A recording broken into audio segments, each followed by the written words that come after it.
I think we'll go ahead and get started. Great.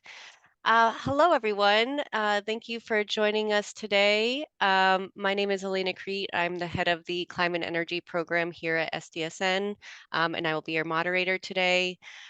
Welcome and thank you for joining us. I think we'll have a few people trickling in here, but we'll just go ahead and kick this off.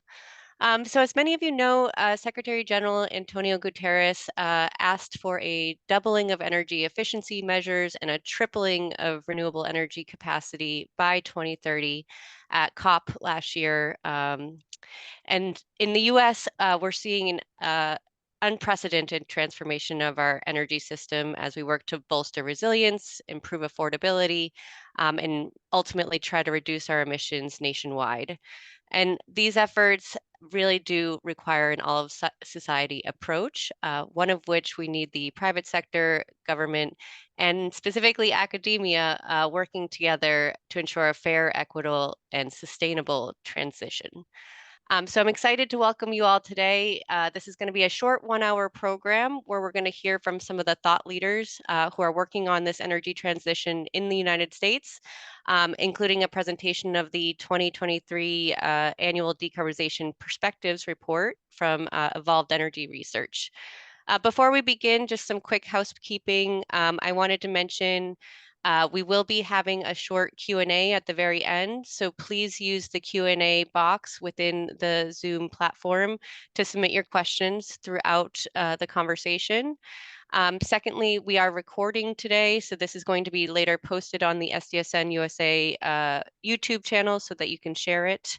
And then thirdly, we have already confirmed with our speakers that we can share the slides, which we will do so via email after today's event. Before we jump into our speakers, I just want to invite everybody to please put perhaps your introduction, your name, and where you're joining us from in the chat so we can kind of get to know who's in the room. I think the majority of our participants today are our SDSN USA members. Many of the names I am familiar with. So hello, everyone. Welcome. So good to see you in the room. Just really excited to have you here. So to get us started, I'm going to go ahead and turn right over to our SDSN USA chair, Dr. Gordon McCord, for a few opening remarks. Gordon, as many of you know, is an associate training professor of economics at the School of Global Policy and Strategy at UC San Diego. He's also a senior advisor of SDSN USA, senior advisor to SDSN, and the chair of SDSN USA. He also has an extensive background in sustainable development and works very much at the intersection of development economics, public health, and the environment. Gordon, I'm going to stop sharing my screen so we can see you, and over to you. Great. Thanks very much, Elena, and welcome, everybody. It's my pleasure to welcome all of you on behalf of the Sustainable Development Solutions Network. As Elena said, I'm Gordon McCord at the University of California in San Diego and co-chair of SDSN USA, together with my colleagues, Professor Sarah Mendelsohn from Carnegie Mellon University and Professor Helen Bond from Howard University. SDSN USA is a network of 187 universities supporting the achievement of the UN Sustainable Development Goals in the United States by mobilizing research, outreach, and technical support for national and state and local governments. From its inception, SDSN USA has been particularly active in the decarbonization space with work like the Zero Carbon Action Plan on national policies that can put us on the pathways to zero, like the ones we'll hear about today, as well as work at the regional and local scale, bringing the science to bear on climate action policymaking in places like San Diego County and others. I'd like to let you know about a workshop that we're organizing on regional decarbonization that's linking government leaders and universities and showing how these collaborations have led to data-driven climate action planning at regional and local scale. This workshop will be in the days around the U.S. Conference of Mayors in Kansas City in June, and I invite those of you interested to join us, and we have funding that you can apply to for your travel. SDSN's goal is to leverage the science at universities and research partners to better inform policy, and today is a great example of that. The decarbonization pathways approach pioneered by people like Jim Williams and Ryan Jones that we hear from today have proved instrumental in moving forward policy debates and policy making in climate. As technologies and policy landscapes and costs evolve, these scientists have to frequently update their models to give a new view of what's beyond the horizon. I look forward to hearing what they have and what their latest models can teach us. Thank you all for joining. And on behalf of SDSN, welcome. Back to you, Elena. Perfect. Thank you.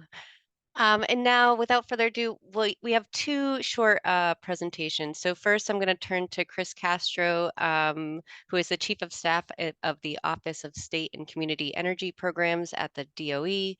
Chris was previously served as a Senior Advisor to Mayor Buddy Dyer and Director of Sustainability and Resilience at the City of Orlando in Florida.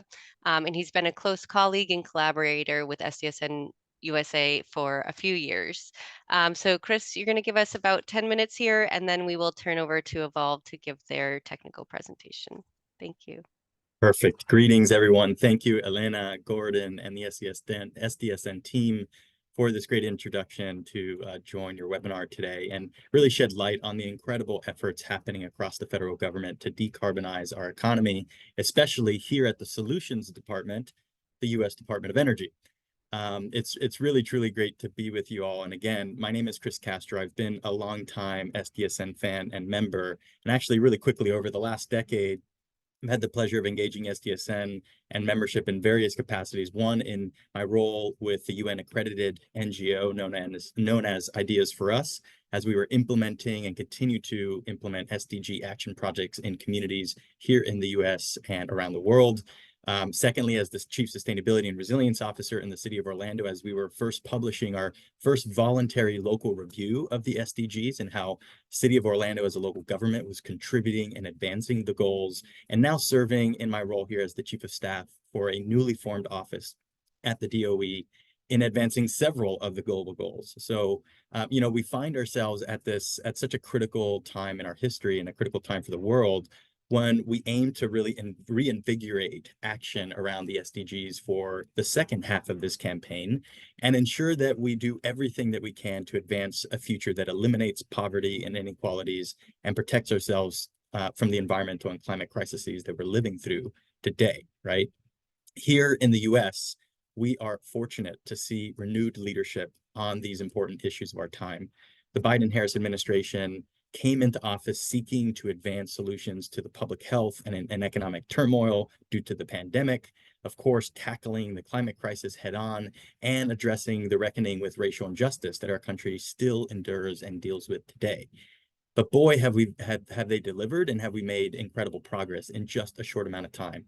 Over the last 2.5 years, the most meaningful actions to address the climate crisis and advance a clean energy economy has been enabled through 3 important laws: the Bipartisan Infrastructure Law, the CHIPS and Science Act, and the Inflation Reduction Act, combined over $500 billion in direct funding, and certainly the greatest investment in decarbonization that we've seen in history, right? And the bill in September of 2022 enabled the huge amounts of money to invest in resilient infrastructure to rebuild our roads and of course to enhance our overall infrastructure, our energy infrastructure, but also our housing, and invest in our workers by doing so. Secondly, the CHIPS and Science Act in August of 2023 really focused on onshoring these critical supply chains and boosting the domestic manufacturing of semiconductors and these chips that are essentially in every major technology we think about today. Certainly our smartphones, but also our washer and dryers, our refrigerators, our EVs, our solar panels, they're all dependent on these semiconductor chips. And through this investment, we're making sure that America is leading the charge. And certainly the Inflation Reduction Act passed in the fall of 2023 and 2022, and enabling the tax credits and rebates for consumers and businesses to not only save energy and save money, but also save the planet. And that's what the IRA has enabled. Now, much of the focus of these laws is decarbonization of the economy. Our industry and industrial sectors around steel and cement and paper, et cetera, right? The transportation sector, the building sector, and power generation. And these are the critical pieces of a thriving economy. And our mission here at the Department of Energy is very clear. It is to move towards a carbon-free future with net zero emissions economy-wide by 2050.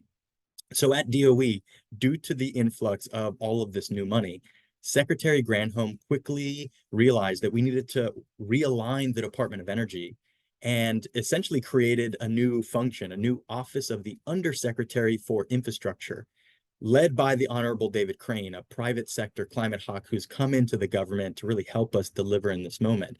And this new pillar of the department is focused on this mission of equitable deployment of all this clean energy money, but ensuring that we have a reliable, resilient, safe, and affordable energy future that's powered by carbon-free sources, right? And as part of this new pillar, new offices were also created at the Department of Energy.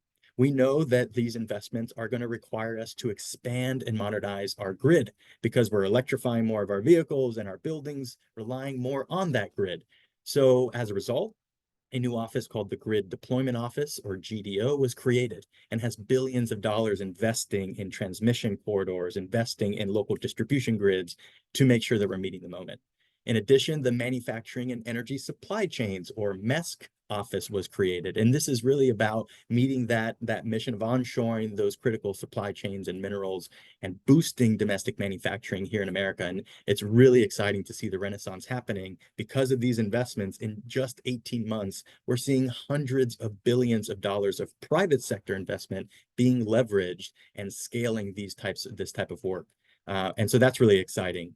And then, of course, the SCEP office is a newly formed office. I serve as the chief of staff and was really created to be the main office at DOE that partners with our states, our territories, our tribal governments, and community serving institutions that really focuses on investing in place-based clean energy projects and providing technical assistance that can help these stakeholders leverage energy as a catalyst for local economic development and revitalization, local job creation, attracting investment into their communities, and of course, working to address the long legacy pollution that many of these communities are facing, right? So SCEP uniquely is agnostic to the clean energy solutions that are out there. And although we have the Solar Energy Technology Office and the Vehicle Technologies Office at DOE, in SCEP, we like to say that we bring all of the tools at DOE's tool belt to a conversation and help meet a community where they are. In total, SCEP, this new office, is managing $16 billion in formula and competitive grants and benefits wide-ranging stakeholders that I've already mentioned: states, territories, tribes, universities, nonprofits, school districts even. And I'm excited that thus far we've already released about $3 billion worth of those resources, and we have another $6 billion pending this year in calendar year 2024. In closing, one of the key takeaways for you all is that SCEP has created also a specialized community engagement office and a team that's essentially helping each of these stakeholders navigate all of the opportunities at DOE. And I wanted to point you to this Get Engaged campaign. You can find out more at energy.gov/getengaged, and you can identify which regional engagement specialist is in your geographic area and can contact them if you have any questions about DOE, not just SCEP, but across the entire DOE agency. And then as consumers, if you're interested in navigating all of these great tax credits and rebates that are available for you all as well, make sure to check out the Energy Savings Hub at energy.gov/save. We've created a one-stop shop that helps demystify for renters, for homeowners, even for drivers, what benefits are out there for you to take advantage of. We know that we cannot do all of the, meet all of these goals and invest in all of this new resources ourselves. And as Secretary Granholm often says, this transition is a government-enabled and private sector-led transition. And it's going to take all of us to hit these ambitious climate and clean energy goals. And that includes each one of you. And so I wanted just to thank you and also underscore the importance of your role as academics, as researchers, as community organizations to support this larger agenda. Proactively reaching out to your local city or county government, their sustainability office, or even the state energy office to engage with them about how your programs can be aligned with their priorities is one critical step to ensure that you're part of this process. And you all also play an important role. When I was in Orlando, I leaned on my universities and colleges to help with the measurement and verification of the impact of a lot of these grants that we were writing. And so certainly ways to go there. So start with those sustainability and resilience offices and explore whether they are pursuing a grant opportunity that students and professors could also support. And with that, just a big thank you and back to Elena at SES10 to keep us going. Thank you, Chris. Oh, so exciting to hear so many opportunities and to really understand that there's finally both the institutional momentum and framework being built to really operationalize these goals, and on the resources available to fund them. This is such a refreshing conversation to actually start answering the how do we get there rather than just what do we need to do. But to continue this conversation on how, I'm going to transition over to Evolved Energy Research. Chris, do stick around. I see there's a few questions in the chat already for you. We will get to those at the end, so we'll invite you back at that point. But without further ado, I'm going to turn it now over to Ryan Jones and Jim Williams, both from Evolved Energy Research. So Ryan Jones is the co-founder from Evolved Energy. He's also the chief software architect of both the Rio and Energy Pathways modeling platform. He has extensive experience leading engagements on renewable integration, energy system decarbonization, and sector coupling. And he's accompanied by Professor Jim Williams, who is in energy systems management at the University of San Francisco and also a senior fellow at Evolved.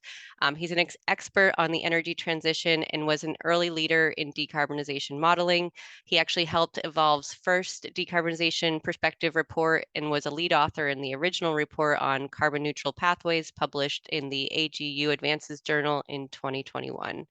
Ryan and Jim, over to you. Thanks, Elena.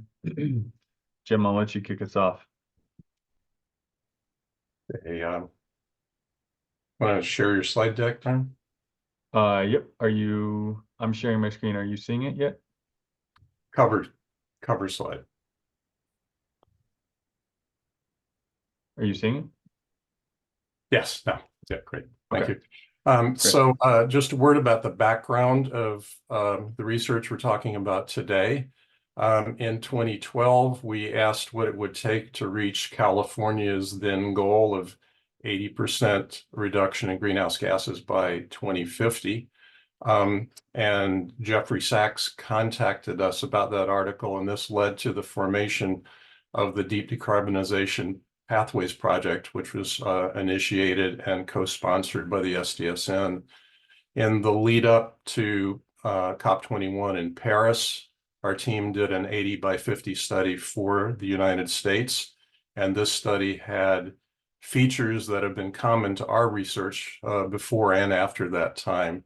The use of backcasting to explore different decarbonization scenarios and exploring them with models that were designed and built to analyze transformational rather than marginal changes in the energy system.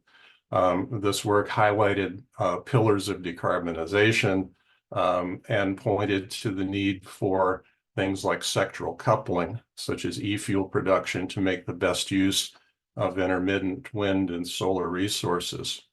After Paris and the IPCC 1.5 degrees special report, a global consensus started to emerge about the need to reach net zero emissions by mid-century.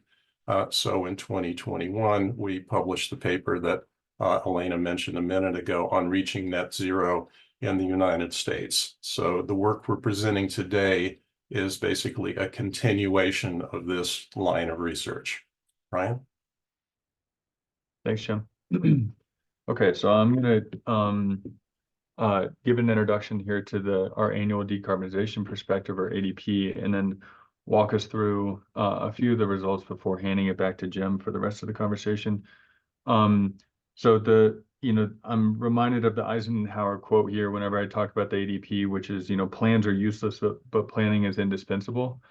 So our goal in doing this work is not to, set out the best or single path for the United States to reach net zero.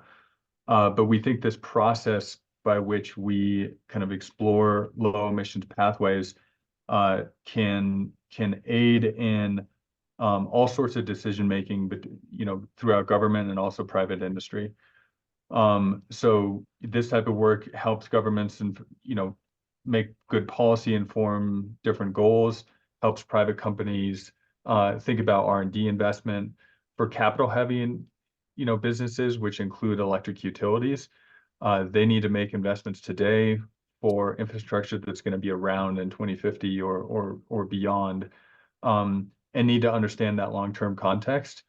And then finally, as you'll see when we go through this, we have a number of scenarios that we study every year, and these scenarios also help kind of frame these trade-offs that we have to make between different low carbon pathways. And these are really trade-offs for the public that that us and our elected representatives need to decide between on the way to a low emissions pathway. So the ADP is now funded by Breakthrough Energy, and the 2023 report that we're talking about here is the second of these annual reports. We are gearing up to kind of get going on the 2024 report now. And part of the other goal here is to provide some continuity for this type of low emission pathway modeling work, where in the past, the work that we had been engaged in for different clients, looking at these types of net zero pathways for the US were oftentimes kind of one-off exercises without strong connections between one year to the next, and understanding what's changed, what have we updated, what have we learned, and those are the things that we really want to communicate here. Final thing I'll note is we're making a more concerted effort to publish both our inputs and outputs from this modeling work to allow other academics and researchers to be able to use both our input assumptions, but also take some of our outputs and incorporate those into your own modeling work. So we're very keen to collaborate with everyone on the call today for that purpose. Understanding that one of the hardest things about individual sectoral modeling is oftentimes getting good boundary conditions for that work, and so that's what we hope to do here. In terms of the tools that we use to do the ADP, there are two models, and I'm just going to mention them briefly. We have an energy pathways model, which is a demand side stock accounting model. It produces a kind of annual set of final energy demands and then also hourly electricity profiles that go into a model called RIO. And RIO is a least cost capacity expansion model. So it's economy wide, and it tries to minimize present value cost for the energy system going out through 2050, and makes decisions that that also respect the various constraints that we put on the model, whether that's sustainable limits on biomass use or the emissions constraints themselves. So we have, as I mentioned at the top, a number of scenarios that we study. I'm just going to highlight a few things on this slide quickly. So one is we, for the first time, have both a baseline and a current policy case. The current policy case is a reflection of the work that the Inflation Reduction Act, the CHIPS Act, the Infrastructure Bill, and others are how that is advancing the ball. As Chris was saying at the top, we're getting over a gigaton of emissions reductions by 2035 due to the new federal climate legislation that had not been passed when we did our 2022 Annual Decarbonization Perspective. And then in our net zero scenarios on top of that, we layer in a straight line constraint that basically says, if you look at that black line, we're gonna follow the straight line path to get to net zero emissions by 2050. And then what we're doing is looking at the implications of kind of what that path means for the rest of the economy. And then each of these other scenarios, which we go into a lot more detail on in the report, kind of test different assumptions or boundary conditions around those various pathways. So these are Sankey diagrams, and it gives you a sense of the scope of the modeling work that we're doing. These Sankey diagrams track the flow of energy throughout the economy. So on the left of each Sankey diagram, we have primary energy. We have kind of energy conversions in the middle, and then on the right we have final energy demand. So that's, you know, the energy that's going to customers. These are both 2050 snapshots, and on the left we have kind of our current policy case. So this is with the Inflation Reduction Act, but is not a low emissions pathway yet. And then on the right, our 2050 central scenario, which is kind of our all technology options least cost pathway. And I'll just highlight a few quick things on this. And these, Jim at the top of the presentation mentioned some of the pillars of decarbonization that we also oftentimes talk about in our work as kind of the essential components that every pathway which reaches you know, deep decarbonization and, you know, employs or deploys. So one is electrification. So in the central case, you can see everything from both industry to road transportation to especially buildings. The share of final energy coming from electricity is increasing, right?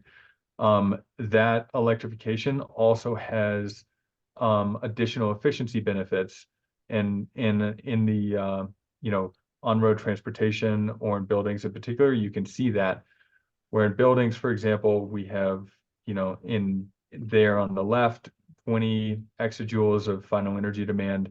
With efficiency and electrification, that decreases to 15 exajoules, even though we are satisfying the same energy services in that economy. So next, after electrification and efficiency, we have decarbonization of electricity. So you can see kind of wind, solar, also some nuclear, and then also gas with carbon capture, which I'm going to talk about in a few slides as being kind of major components to the electricity decarbonization.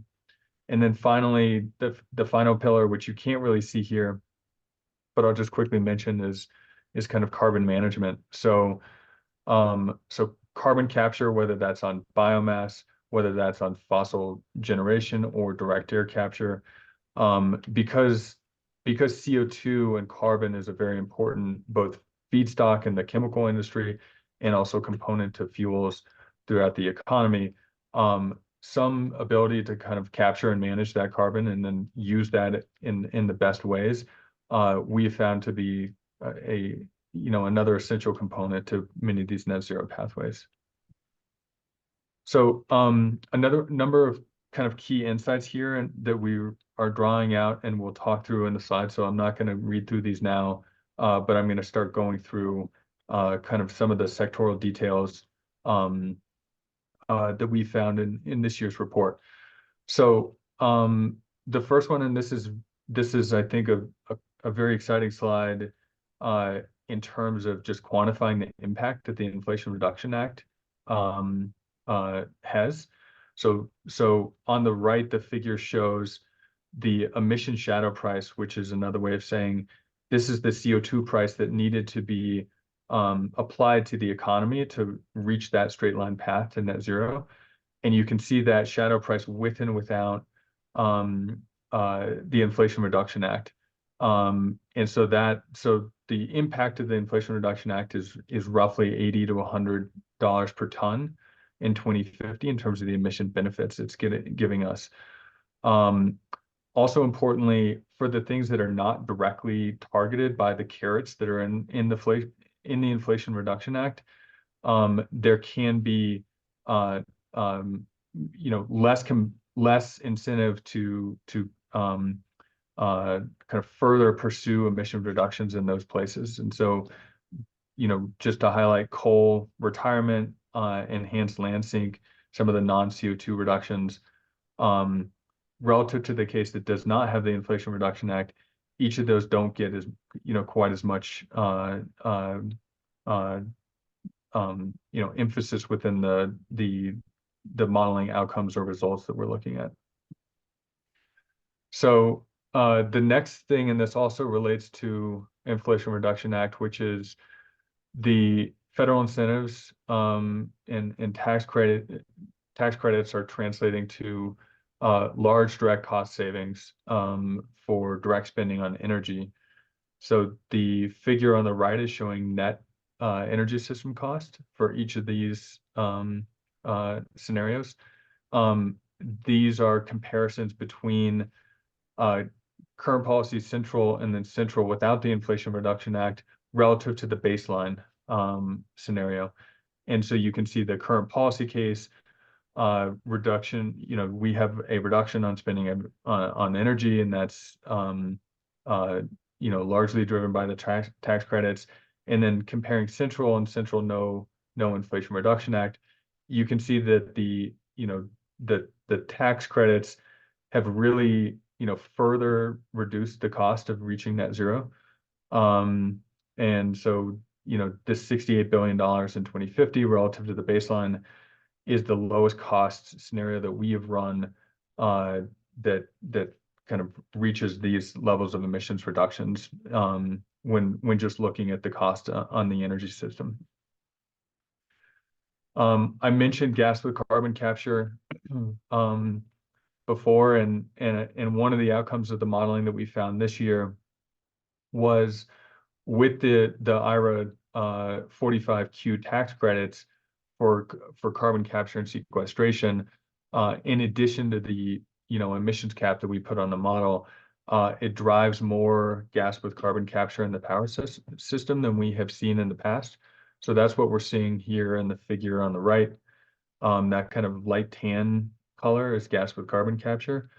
And a big, kind of related component to this is, we have this opportunity in front of us with these tax credits, many of which expire in the mid 2030s. And we also have, we also have a number of constraints on deployment of that infrastructure, supply chain, difficulty siting and permitting different types of infrastructure. And this is also kind of a related component to the deployment of some technologies like gas with carbon capture. If, for example, the model here could build wind at kind of rates that we think, given recent experience, are probably unlikely, then the gas with carbon capture would be less competitive within this framework. And I'll talk in a few slides here more about some of those build rate constraints and how we think about that. Here's the build rate constraints. So this figure on the right is showing the year-over-year average build for a number of key technologies in the electricity system. And there in the middle, you can see onshore wind. You've got electrolyzers and then solar next to that. And then each of the colored lines is a different scenario. What you'll notice for onshore wind is they all kind of, all the net zero scenarios, as well as the current policy scenario, kind of keep the same line through 2035. And that, that deployment there is really highlighting that some of these siting and permitting challenges that we're having in the near term are making a big impact on our ability to reach these types of targets, and are leading to kind of the competitiveness of other different technologies such as the gas with carbon capture in the modeling. I'll also just highlight here, in the purple line, which is our current policy case, for each of those scenarios, we have strong build through 2035 and then a steep drop off in the build, which makes sense, after those tax credits expire, because, the deployment of those technologies is really front loaded in order to take advantage of the tax credits.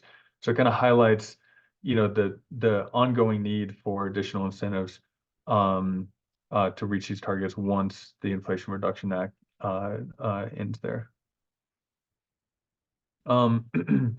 Switching gears, just to talk here quickly about biomass.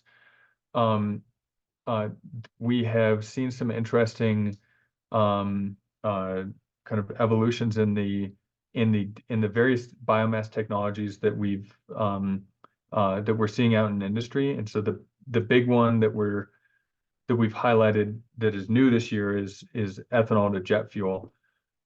And overall, between 2022 and 2023, we've seen biomass consumption increase across all these scenarios. The corn, in a lot of our prior work, we had imagined a pathway for on-road transportation electrification, which would basically decrease the amount of ethanol demanded in the economy over time as kind of the demand for gasoline goes down. And so that, if you just look at the central case and the figure on the right, in the 2022 ADP, you can see the corn ethanol and corn ethanol with carbon capture both kind of gradually decreasing. In the 2023 ADP, that corn ethanol and corn ethanol with carbon capture basically stays constant, and instead that ethanol, as it's not needed for on-road transportation, is repurposed for jet fuel. And this just highlights that same piece there, which is kind of this jet fuel pathway, the alcohol to X or alcohol to jet fuel, and then the gasoline blending on the figure on the far right, which shows the use of that ethanol. Jim, I'm going to turn it over to you, and happy to advance the slides. Thanks, Ryan. Another sort of new piece in this year's Annual Decarbonization Perspective is a deeper dive into what used to be called hard to decarbonize industrial emissions. And the good news there is that there are many emerging opportunities in areas like cement and lime production, iron and steel, the petrochemical industry, and so forth, to decarbonize these sectors. We show here the example of cement. And where in the past, people generally talked about decarbonizing the energy inputs to heavy industry and sort of leaving it at that, we're now starting to see emerging research and industrial pilots and technologies that are really delving into the processes themselves. And an example in the cement industry is the emerging technology of direct separation of CO2 in the calciner, where the clinker is produced for cement.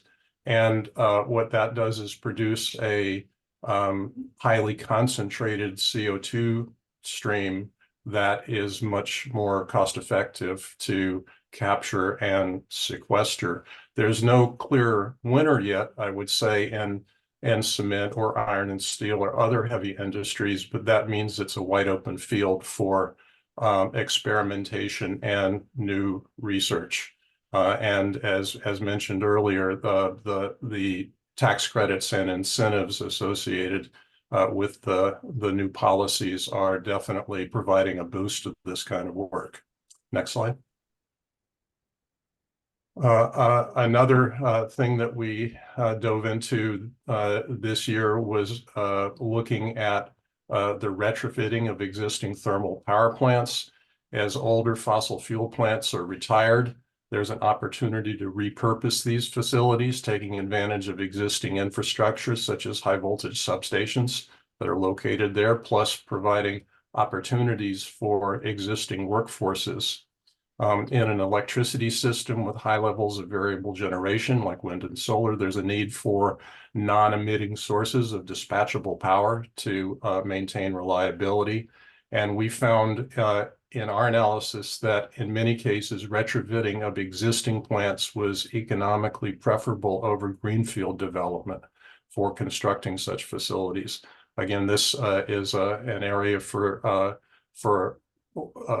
locality-based research that people in the SDSN USA network may want to pursue. Next slide. Another sort of geographically based kind of analysis that we did this year was looking at energy parks. the delivering the best renewable resources to end uses often involves the prospect of long high voltage transmission lines, because many of those resources are located relatively far from large population centers. However, one possibility that we've been exploring and found to have some economic viability is the creation of energy parks where the renewable resources were used in situ to do things like the creation of e-fuels that could then be shipped by barge or rail or other existing kind of mechanisms to their markets. And the locations that we found with high energy park potential based on the renewable resources and the relative cost of transmission upgrades are shown on these figures. Next slide. The final topic I'll bring up is energy security. So, as I'm sure most of you know, the U.S. has gone from being a major oil importer as recently as the late 2000s to being a net oil exporter and an overall energy exporter today. And so one of the questions facing policymakers is what happens to this favorable geopolitical situation as the U.S. decarbonizes. Next slide. On the left are scenarios for global energy demand and prices from the IEA, showing a range from roughly current levels to those compatible with reaching net zero globally by mid-century. On the right is the Department of Energy's annual energy outlook projection of U.S. oil exports. And you can see that it mirrors the uncertainty of the IEA's global scenarios. Next slide. There's some good news about the U.S.'s ability to deal with this uncertainty, namely that the U.S. is competitive globally as it transitions to net zero domestically, basically regardless of the global context. The four scenarios shown here show low export volume and high export volume cases, both for fossil exports and for carbon neutral exports. And next slide. What we show based on our modeling of the U.S. production cost compared to projections of international production costs that come from recent European Commission studies is that the U.S. is basically a cost competitive producer as it transitions to net zero domestically, sort of regardless of what the international market context is. With that, thank you very much.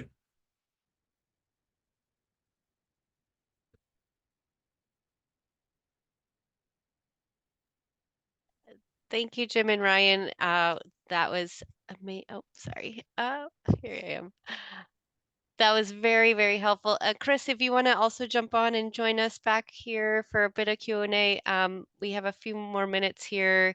I see that, Chris, you've been very busy answering a lot of the questions in text in the Q&A panel. You also mentioned in the chat a few various programs also affiliated with some of the topics that have been raised. Do you want to just mention a few that you highlighted there so folks can go learn more? That would be great. Thank you, Elena. And one of the things I was remiss to not mention during my remarks is in the Inflation Reduction Act, one of the most important provisions that was enabled is called elective pay. It's also known as direct pay in the market. Essentially, what this does is it allows tax-exempt entities like government agencies, like universities, school districts, nonprofits, to now benefit from all of these clean energy tax incentives and specifically the tax credits. And the way that that happens is there's now a formal process where if one of these entities is, let's say, investing in a rooftop solar project, which is an eligible clean energy tax credit for nonprofits, then they would be able to go through the IRS process. And on that website there, irs.gov/elective pay, it has all of the forms. But you essentially would submit the form showing that you're going through this project, and the IRS would essentially hold the value of the tax credit that would be given to a consumer or a business, and they would essentially provide that value in a rebate check in the following tax year to that entity. And so this is a big deal because ultimately a lot of these tax exempt entities have never been able to benefit from these tax credits, and the elective pay provision completely unlocks it. It takes a market that's been in the dark and brings them to light and allows them to benefit from the transition to electric vehicles for their fleets or renewable energy on site or some of these other energy efficiency improvements. So I did want to point to that in the chat. You'll see I also have the website there, irs.gov/elective pay. And there's a lot of great webinars online with the details of how to go about doing this, but wanted to make sure you all took that away as well.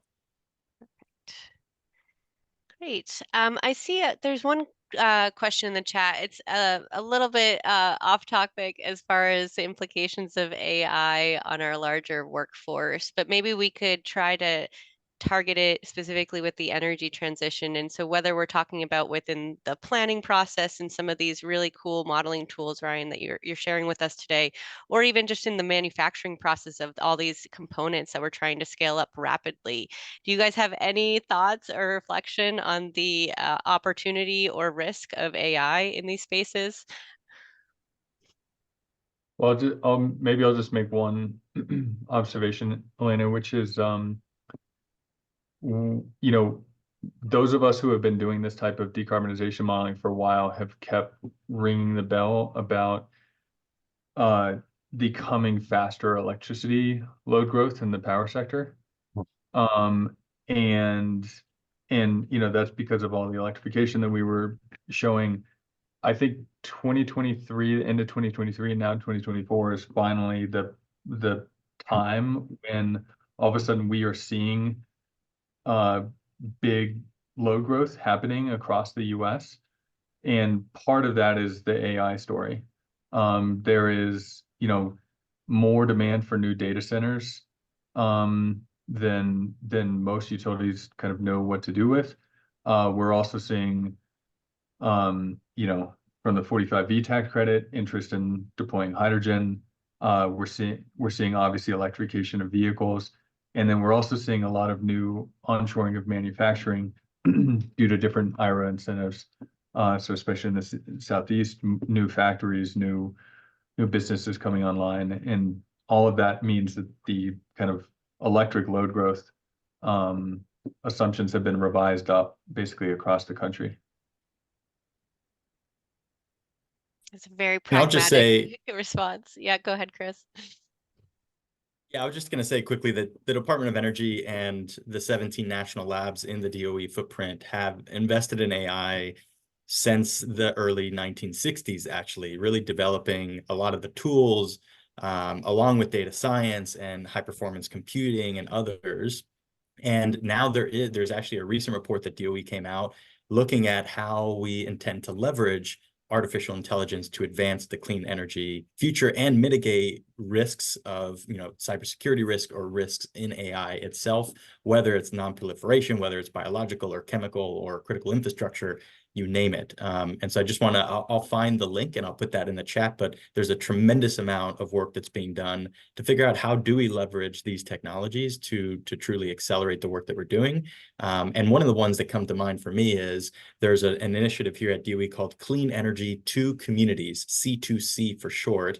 It's a partnership between our office and several others at DOE, and it's essentially tapping into the supercomputer at the National Renewable Energy Lab, also known as NREL, and essentially using that supercomputer to run Monte Carlo simulations on what the clean energy transition looks like for a given community, right? And so you can imagine putting the inputs around the current situational awareness or analysis of the grid and your buildings and your current ordinances and the transportation, and then really looking at what does it look like to hit the goals that you've set out as a community or as the country, and how do we use this technology to demystify the various pathways that we can get there. And we know that it's going to be an iterative approach. And so I think that that's one potential, upside of using technology like AI to kind of quickly identify what those pathways are, identify the funding that they can apply to move down that path, and hopefully iterate as they go, but accelerate their work towards a carbon-free future. Yeah, that's exactly right about the iterative process. Very much like Ryan, we're working on how to take action on the insights that your model is able to get. And we've been working on that for a very long time as well. So it's like really just figuring out how to work with these tools and then continue to advance them. There's a question from David. Chris, this one's for you about the rebates related to the electric heat pumps and how exactly those work for consumers. This is a great question, David. Thank you for raising it. Just so everybody is aware, in the Inflation Reduction Act, there's $8.8 billion worth of home energy rebates that are dedicated for consumers, and a large part of them are actually targeting low and moderate income communities. So let me unpack that just a little bit. This $8.8 billion is essentially broken out into two different rebate programs. Okay, one rebate program is for whole home efficiency measures to make energy efficiency improvements at the whole home. And the second rebate is actually for appliances and electrification swap outs. So think about your heat pump or your heat pump water heater or your cooktop or your dryer, right? These are all appliances that are now eligible to get a rebate for transitioning to a cleaner solution, to an electric solution. Really good news about this is that these rebates in statute are point of sale rebates. It makes it really challenging to administer, but from a consumer standpoint, what that means is if you're at the big box store or you're at the dinner table with your contractor, in both scenarios, the rebate is applied directly to the invoice and is taken off the top of the total project cost. This is an immediate reduction in the overall cost of this improvement, right? So that way, somebody doesn't have to finance it or use their own money and they get rebate check several months down the line to get repaid, right? This is a point of sale rebate. Secondly, as I mentioned, low and moderate income communities are the ones that are standing to benefit the most. And so for those who are under an 80% of the area median income, for the electrification rebates, you can get significant amounts. You can cover 100% of the cost of that improvement, up to $14,000 worth of rebates. And so it's significant. And if you're between 80 and 150% AMI, the moderate income, you can get half of that, or about $7,000 covered through the rebate, but only 50% of the cost would be covered. In closing, I will say that these rebate programs are state-run rebate programs. Although the Department of Energy, and in fact, the SCEP office is managing that $8.8 billion, the way that Congress wrote it in the statute is that every state and territory has a formula grant where they're getting each a piece of that $8.8 billion to lift up their own consumer rebate program in their own state. If a state denies this money, which no state yet has denied it, DOE doesn't even have the authority to manage it on behalf of the states. It would have to be recycled through the formula of all the states that actually have programs.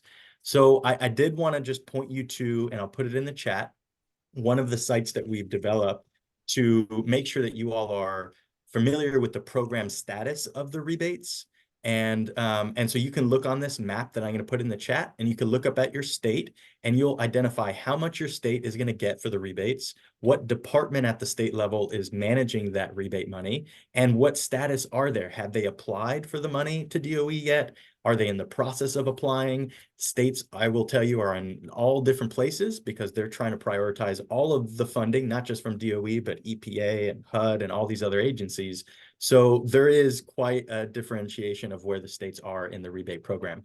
But we're hopeful that the majority of them will be available to consumers by the end of this year and certainly into the early of 2025. So hopefully that's useful, and I'll put some more information in the chat on the rebates. Very useful and very state specific as well, right? So it really depends on where you're calling in from.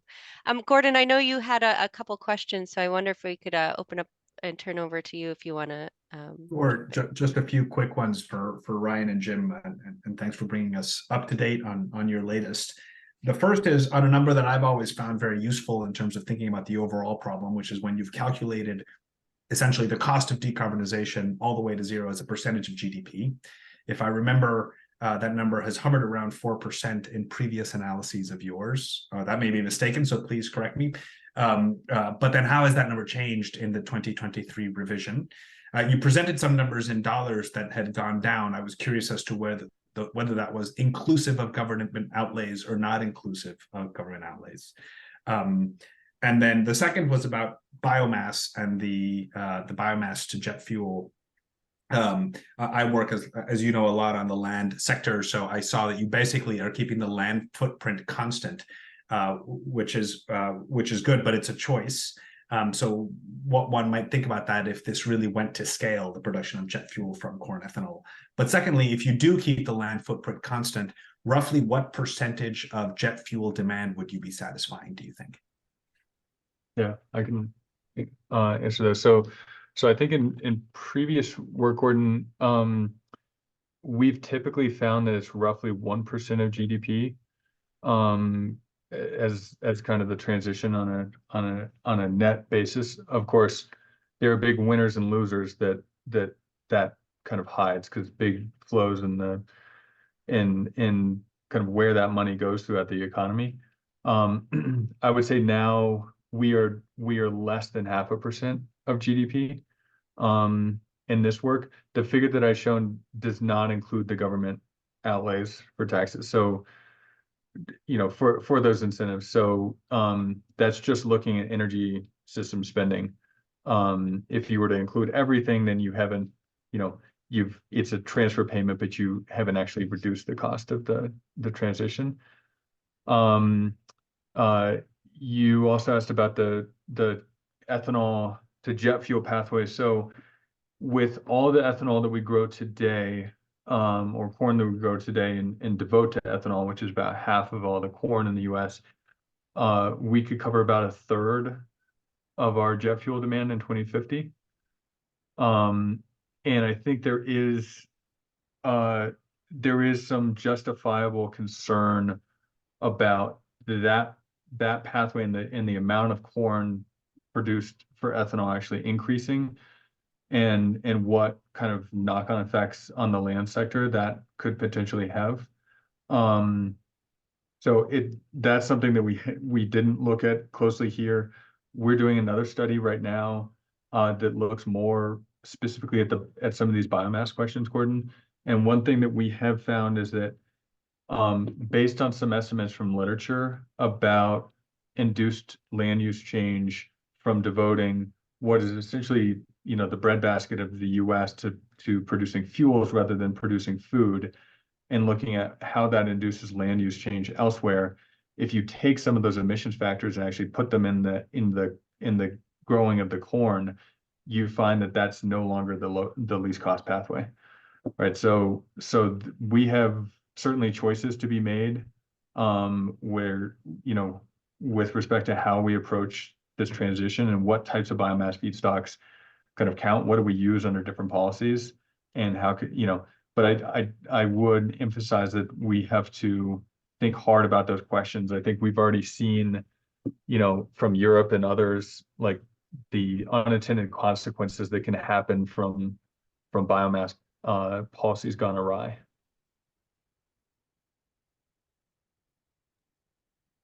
Thank you. I don't see any other new questions popping up, but I do have one that was while you were presenting, Ryan, because we're hearing a lot of exciting news from the DOE on all these initiatives and all of these incentives to really get this infrastructure transitioned sooner than later. But from your current policy scenario, it's still not enough, right? And I'm just curious if you could leave us with some final thoughts as far as what needs to happen to move that needle?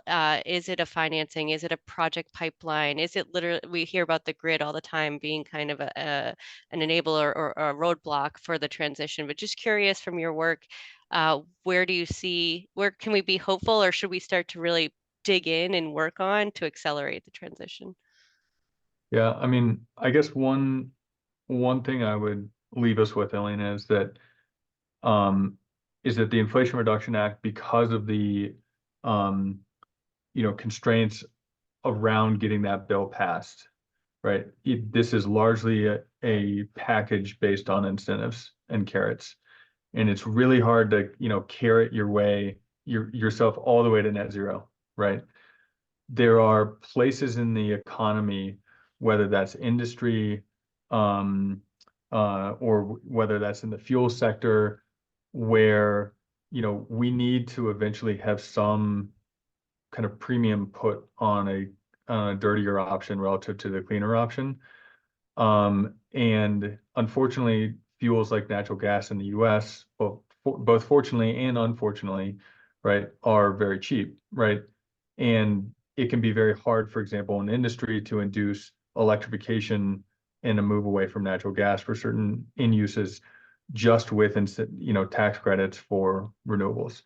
So those are the type of kind of sticking points that eventually we have to wrestle with and make actual, you know, decisions from a policy making perspective in order to drive that kind of further transition.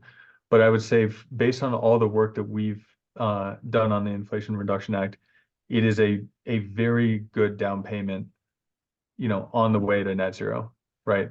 And is absolutely kind of, you know, hitting all the low hanging fruit and taking us through, you know, the early 2030s with a lot of things that we need to do. So, you know, hopefully states and then eventually the federal government can also pick up some of the slack there to kind of further push some of the actions that are needed. Perfect. Any final remarks, Chris, Gordon, Jim, before we close here? Thank you all. Well, just Oh, sorry. Jim. just in that, just follow up what Ryan said is, you know, from the time we started this, you know, work almost 20 years ago, it's like we knew all along it was going to be a marathon and not a sprint. And so Rome wasn't built in a day. We don't have to decarbonize overnight, but we need to keep ourselves on the trajectory. And that includes adding some sticks to the carrots that have been mentioned today. And just wanted to also express my thanks to you, Elena, and the SDSN team.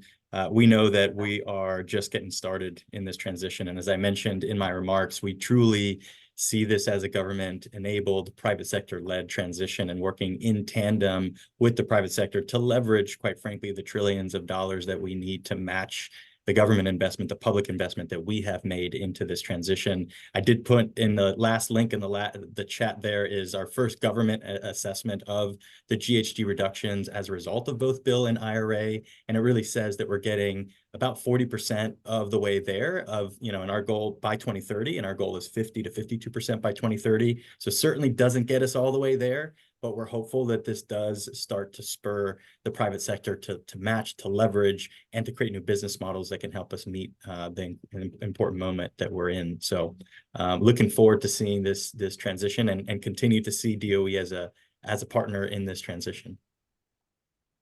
Thanks. Great.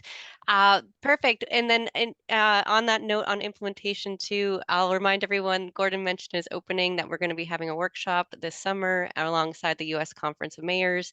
We're looking to engage both the academic community and the state and city community to really start to work together. Everybody needs to be working more on this, so we're hoping to create the space to do that. We'll share additional details on that opportunity in our follow-up emails.